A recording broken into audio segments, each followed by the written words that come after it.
Hello friends, welcome to my channel Lawman. Today I am going to teach you the contract. तो contract में आज हम करेंगे section 3, section 4, section 5, section 6, section 7, 8, 9 ओ sorry 7 और 8 हो चुका है। तो click on the I button and watch it. और सेक्शन 1 एंड 2 भी हो चुका है, तो वो फर्स्ट ही क्लास में किया था। ये हमारी 4th क्लास आज हो रही है, तो पीछे के वीडियोस देखते रहिए जिससे कंटिन्यूटी मेंटेन रहेगी, ठीक है, और कुछ भी समझने में प्रॉब्लम नहीं होगी। तो चलिए शुरू करते हैं सेक्शन 3 से आज की क्लास।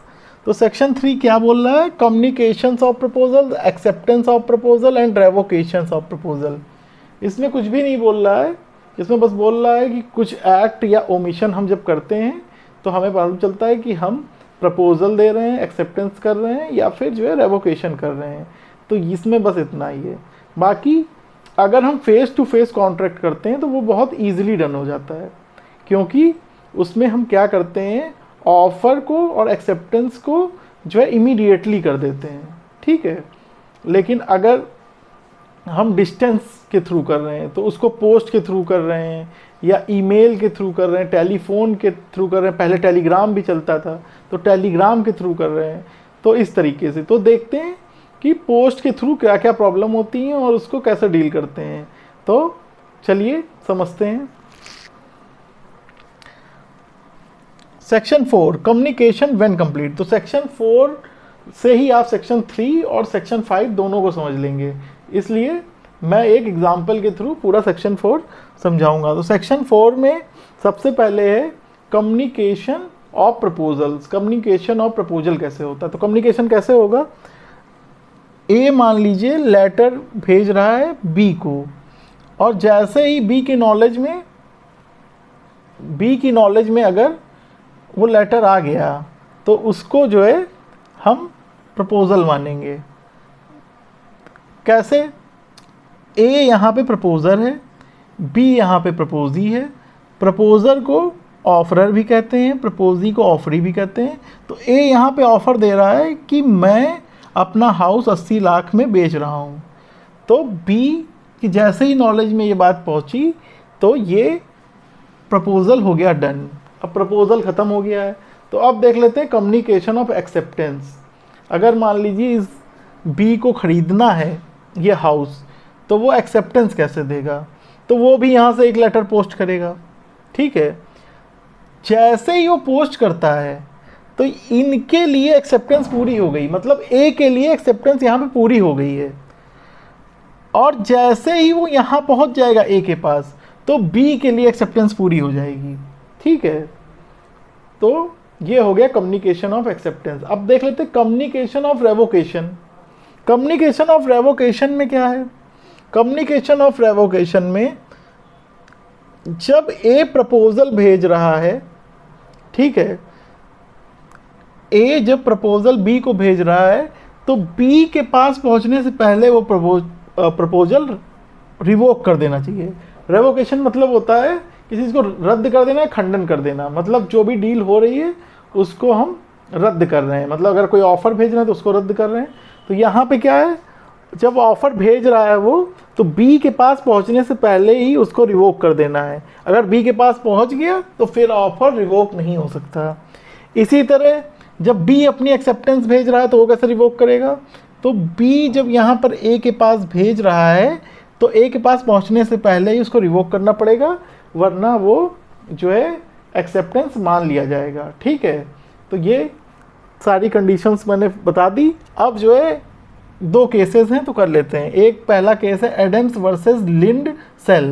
तो इसमें क्या हुआ था? Delay in transit. तो इसमें क्या हुआ था कि ए और बी के थ्रू समझते हैं। यहाँ पे प्रपोजर ए ऊन बेच रहा था, तो उसने ऊन का प्रपोजल दिया बी को, तो बी ने इमीडिएटली उसको एक्सेप्ट कर लिया और लेटर भेजा। लेकिन लेटर क्या हुआ, जो है थोड़ा डिले हो गया ट्रांजिट में, मतलब पहुंचने में थोड़ा लेट हो गया। तो जब वो लेट हो गया तो उसने ए ने मतलब प्रपोजर ने किसी और के साथ डील कर ली।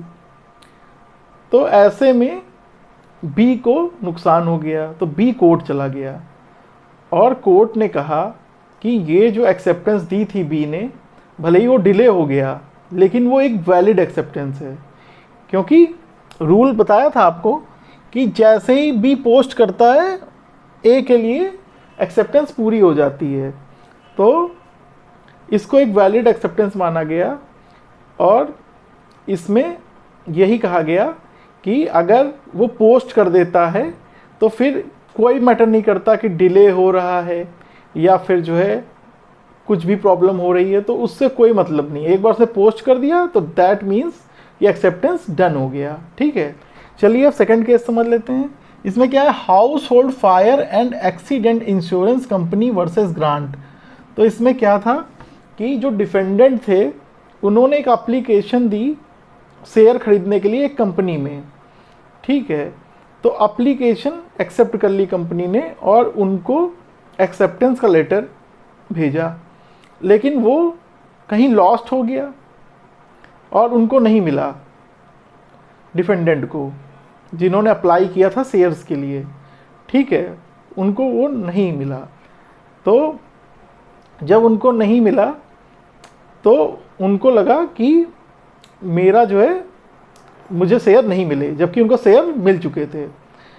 3 साल बाद जब कंपनी का लिक्विडेशन हुआ, लिक्विडेशन तब होता है जब कोई कंपनी दिवालिया हो जाती है, उसका बहुत ज़्यादा नुकसान हो चुका होता है।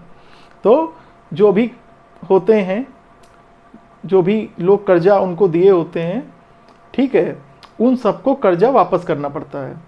ठीक है, तो जब कर्जा वापस देना पड़ता है तो शेयर होल्डर्स को भी अपनी जेब से पैसा देना पड़ता है। तो लिक्विडेशन में इनसे भी कहा गया कि आप भी शेयर होल्डर हो तो आप भी पैसा दो। वो बोले मैं कैसे शेयर होल्डर हूँ, मैंने तो जो है ऑफ़र दिया था, आपने एक्सेप्ट ही नहीं किया।